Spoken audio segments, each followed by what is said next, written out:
بسم اللہ الرحمن الرحیم نے جو 99 قواعد شروع کیے تھے اس میں سے قاعدہ نمبر 27 ہے۔ اس قاعدے کے الفاظ آپ کے سامنے ہیں کہ اذا تعارض مفسدتان روعی اعظمهما ضررا بارتکاب اخفهما۔ اذا تعارض مفسدتان، جب دو خرابیوں اور مفاسد آپس میں ٹکرا جائے، دو خرابیاں اور مفاسد آپس میں ٹکرا جائے، ان میں تعارض پیدا ہو جائے، تو روعی اعظمهما ضررا بارتکاب اخفهما، تو بڑی خرابی کی رعایت رکھی جائے گی اور چھوٹی خرابی کا ارتکاب کر لیا جائے گا، یعنی چھوٹی خرابی یا چھوٹے مفسدہ کے ارتکاب کے ذریعے بڑی خرابی اور بڑے ضرر کو دور کرنے کی رعایت رکھی جائے گی۔ یہ ہے بنیادی طور پر قاعدہ۔ اس قاعدے کا مفہوم بھی آپ کے سامنے آ گیا ہوگا کہ گزشتہ جو ہم نے قاعدہ نمبر 25 اور 26 پڑھے تھے، اس کا مفہوم بھی ان کے قریب قریب ہے، لیکن کچھ باتیں ان میں اضافی ہے، اس لیے ہم اس کو الگ سے تفصیل سے دیکھتے ہیں۔ سب سے پہلے تو ہم دیگر تعبیرات دیکھ لیتے ہیں کہ یہ جو قاعدہ ہے یہ ان تعبیرات کے ساتھ بھی آپ کو ملے گا۔ یہ ایک تعبیر ہم نے پچھلے قاعدے میں بھی پڑھی تھی کہ یحتمل اخف المفسدتین لدفع اعظمہما، اس کا ہم نے پیچھے بھی اس کے بارے میں کچھ نہ کچھ پڑھا تھا کہ دو مفاسد میں سے جو اخف اور خفیف مفسدہ ہو اس کو برداشت کر کے بڑے ضرر کو دور کیا جائے گا، بڑے مفسدے کو، بڑی خرابی کو دور کیا جائے گا۔ اسی طرح یہ تعبیر ہے کہ اذا اجتمع مکروہان او محظوران او ضرران ولم يمكن الخروج عنهما وجب ارتکاب اخفهما، کہ جب دو مکروہ چیزیں جمع ہو جائے یا دو ممنوع چیزیں جمع ہو جائے یا دو ضرر جمع ہو جائے اور دونوں سے نکلنا ممکن نہ رہے، تو جو خفیف اور ہلکا ممنوع چیز ہے یا ہلکی مکروہ چیز ہے یا جو ہلکا ضرر ہے اس کے ارتکاب کو ضروری قرار دیا جائے گا اور اس کا ارتکاب ضروری ہوگا۔ مفہوم تقریباً سابقہ قاعدے کے قریب قریب ہی ہے۔ اب اس کے اندر قاعدے کے اندر لفظ روعیہ آیا ہے، اس کے لغوی معنی تو ویسے رعایت رکھنے ہیں، رعایت رکھنا کسی چیز کے، لیکن قاعدے میں رعایت رکھنے کا مطلب یہ ہوگا کہ بھئی یعنی بڑے ضرر کی رعایت رکھی جائے گی۔ تو بڑے ضرر کی رعایت رکھنے کا مطلب یہ ہے کہ اس کو دور کرنے کی کوشش کی جائے گی اور جو چھوٹا ضرر ہے اس کا ارتکاب کر دیا جائے گا، یعنی اس کو برداشت کر لیں گے اور جو بڑا ضرر ہے اس کی رعایت رکھنے کا مطلب یہ ہوگا کہ اس کو دور کریں گے۔ مفہوم دیکھتے ہیں قاعدے کا۔ کچھ علماء نے تو یہ لکھا ہے، جیسے ہم نے بھی بتایا کہ یہ قاعدہ بھی سابقہ دو قواعد ہی کی طرح ہے اور ان میں کوئی فرق نہیں ہے خاص، کیونکہ ان میں بھی یہی تھا کہ دو ضرر آپس میں جمع ہو جائے تو بڑے ضرر کو دور کیا جائے گا اور چھوٹے ضرر کو برداشت کر دیا جائے گا۔ لیکن کچھ علماء نے کچھ باریک سا فرق بھی بیان کیا ہے۔ وہ فرق اس طرح بیان کیا ہے کہ سابقہ قاعدہ جو ہے ان احکام کے ساتھ خاص ہے جہاں ضرر شدید واقع ہو چکا ہو، یعنی ضرر جو ہے وہ واقع ہو چکا ہو، پھر اس کا ازالہ ضرر خفیف کے ساتھ کیا جائے۔ اس لیے اس قاعدے میں یزالو کا لفظ استعمال ہوا ہے نا، کہ بھئی ایک ضرر جو ہے وہ واقع ہو چکا ہے، وجود میں آ چکا ہے، اب اس کو دور کریں گے، اگرچہ اس کے نتیجے میں چھوٹا ضرر لازم آ جائے تو اس کو دور کریں گے۔ جبکہ مذکورہ قاعدہ جو ہے وہ ایسے ضرر کے بارے میں ہے جو ابھی واقع ہوا ہی نہ ہو، یعنی ضرر کے وقوع سے پہلے ابتدائی مراحل میں کہ دو ضرروں کا ارتکاب، دو ضرر واقع ہونے کا خطرہ ہو اور ایک چھوٹا ہو ایک بڑا ہو، تو بڑے کو واقع ہونے سے روک لیا جائے گا اور چھوٹے کو بچا لیا جائے گا، چھوٹے کا ارتکاب کر دیا جائے گا۔ اسی لیے یہاں پر تعارض کا لفظ استعمال ہوا ہے۔ بہرحال باقی تو کوئی خاص فرق نہیں ہے، اتنا زیادہ فرق جو ہے نہیں ہے، لیکن اتنا فرق ہو سکتا ہے کہ سابقہ قواعد کا تعلق جو ہے ان ضرروں کے ساتھ تھا جو وقوع میں آ چکے ہیں، وجود میں آ چکے ہیں، اب ان کو دور کرنے کا کیا طریقہ ہے۔ اور یہ قاعدہ اس طرح ہے کہ وقوع میں آنے والا ہے ضرر، تکلیف آنے والی ہے، تو اس کو شروع سے ہی روک لینا، تو بڑے ضرر کو روک لیا جائے گا اگرچہ چھوٹا ضرر وجود میں آ جائے۔ تو اس طرح کچھ علماء نے اس کا فرق بھی بیان کیا ہے۔ بہرحال قاعدے کی دلیل ایک تو وہی دلیل ہے جو پیچھے ہم نے ایک اعرابی کی حدیث پڑھی تھی، لیکن کچھ علماء نے اس قاعدے پر قرآن مجید کی اس آیت سے بھی استدلال کیا ہے، سورہ بقرہ کے اندر ہے، جس میں ہے کہ یسألونک عن الشہر الحرام قتال فیہ قل قتال فیہ کبیر وصد عن سبیل اللہ وکفر بہ والمسجد الحرام واخراج اہلہ منہ اکبر عند اللہ۔ اس میں بنیادی طور پر تو یہ آیا ہے کہ اسلام میں جو 4 مہینے ہیں نا، رجب ہے، ذوالقعدہ، ذوالحجہ اور محرم الحرام، اس کے اندر قتال کو حرام قرار دیا گیا تھا۔ لیکن اس آیت کے اندر اللہ رب العزت نے فرما دیا کہ اگرچہ ان مہینوں کے اندر قتال کرنا ایک قسم کی خرابی اور مفسدہ ہے، قتال فیہ کبیر، ہے نا، لیکن کفر اختیار کرنا، اللہ کے راستے سے لوگوں کو روکنا، اہل حرم کو وہاں سے نکال دینا، اس سے بھی بڑا مقصد ہے۔ اس لیے علماء نے لکھا ہے کہ اگر ان مہینوں کے اندر بھی کفار حملہ کریں گے تو دفاع کے لیے ان مہینوں کے اندر لڑنا جائز ہے۔ کیوں؟ اس لیے کہ بڑا مفسدہ لازم آ رہا ہے، تو چھوٹے مفسدہ یعنی قتال کو برداشت کر لیں گے بڑے ضرر کو دور کرنے کے لیے، تو اس لیے علماء نے اس آیت سے بھی استدلال کیا ہے۔ اب یہاں ایک اور اہم بات ہے جس کو ذہن میں رکھنا ضروری ہے کہ جیسے آپ نے پڑھا کہ جہاں دو مفاسد یا دو خرابیوں کا ٹکراؤ ہوگا تو وہاں ہم بڑی خرابی کو بڑے مقصدہ کو دور کرنے کی کوشش کریں گے اور چھوٹی خرابی کو برداشت کر لیں گے، اس میں کوئی حرج نہیں ہے۔ اب ہم دیکھیں گے کہ ان مفاسد کے موازنے کا ہمارے پاس معیار کیا ہے،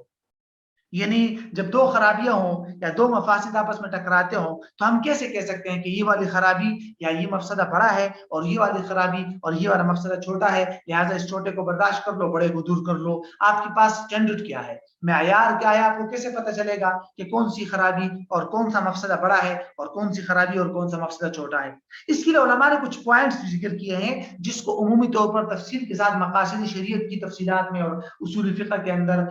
سد ذرائع وغیرہ کے تحت اور مقاصد شریعت کے تحت جو ہے اس کے تحت اس کی تفصیلات ملتی ہے۔ خلاصہ اس کا یہ ہے کہ آپ سب سے پہلے تو یہ دیکھیں گے کہ بھئی جب دو مفاسد کا ٹکراؤ ہو تو دیکھیں گے کہ کیا قرآن و حدیث کے اندر کہیں ان میں سے ایک مفسدے کو بڑا تو نہیں قرار دیا گیا۔ اگر قرآن و حدیث پر کے اندر اس پر کوئی ایسی دلیل موجود ہے جس سے ہمیں معلوم ہو جائے کہ بھائی صاحب یہ والا مفسدہ خرابی بڑا ہے اور یہ خرابی جو ہے وہ چھوٹی ہے، تو وہاں پر ہم اسی کے مطابق عمل کر لیں گے۔ جیسے ابھی پیچھے ہم نے 4 مہینوں کی حرمت اور دوسری طرف کفار کے حملے کو دیکھا تو کفار کے حملے اور اس کی خرابیوں کو بڑا قرار دیا گیا تھا۔ اگر قرآن و حدیث میں ایسی کوئی وضاحت نہیں ہے تو پھر عمومی طور پر وہاں علماء نے یہ اس کی مختلف تقسیمات ذکر کی ہے کہ کون سی خرابی کس کیٹیگری میں آتی ہے۔ تو عمومی طور پر وہاں 3 کیٹیگریاں بیان کی جاتی ہے مقاصد شریعت کے اندر: ضروریات،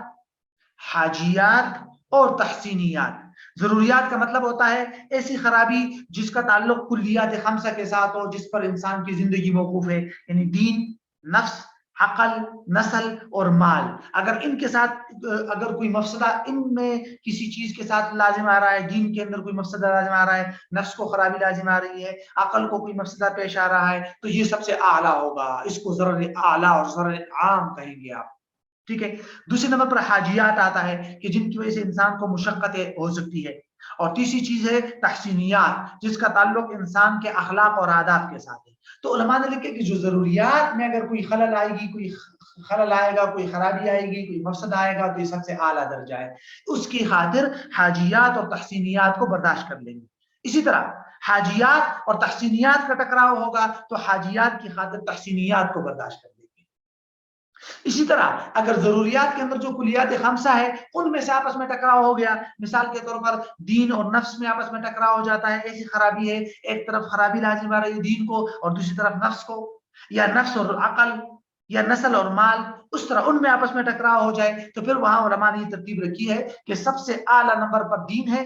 دوسرے نمبر پر نفس ہے، تیسرے نمبر پر عقل، چوتھے نمبر پر نسل، پانچویں نمبر پر مال۔ اسی ترتیب سے ہم ان کو دیکھیں گے۔ دین کو جو مفسدہ لازم آئے گا یہ سب سے اعلیٰ ہے، اس کی خاطر نفس، عقل وغیرہ کی خرابیوں کو برداشت کرنے کی، پھر نفس کی خاطر عقل، نسل وغیرہ کی خرابیوں کو برداشت کر لیا جاتا ہے۔ بہرحال یہ اتنی کلیات نہیں ہے، اس کی باریکیوں میں انسان جاتا ہے تو کبھی کبھی اس میں بھی فرق آتا ہے، اس کو تفصیل کے ساتھ دیکھ لینا چاہیے۔ مثال کے طور پہ اگر ایک انسان پر زبردستی ہو جائے کہ بھئی آپ کی جان جو ہے وہ چلی جائے گی، خنزیر کھا لو، تو وہاں دیکھیے دین کو مفسدہ آ رہا ہے نا، حرمت، حرام چیز کو کھایا جا رہا ہے، لیکن علماء نے، شریعت نے نفس کی خاطر وہاں دین کی اجازت دے دی ہے۔ لیکن بہرحال یہ تفصیلی موضوع ہے اور اس میں کچھ باریکیاں ہے جو مقاصد شریعت کے اندر آپ دیکھ سکتے ہیں، لیکن اس کے لیے اجتہاد کی ضرورت پڑتی ہے کہ کون سا مفسدہ اعلیٰ ہے اور کون سا مفسدہ ہے وہ چھوٹا ہے۔ ہم اس کو ذرا تفریعات دیکھ لیتے ہیں، باقی تو اس کی بہت ساری تفریعات ہے، لیکن یہ 3 مثالیں بطور مثال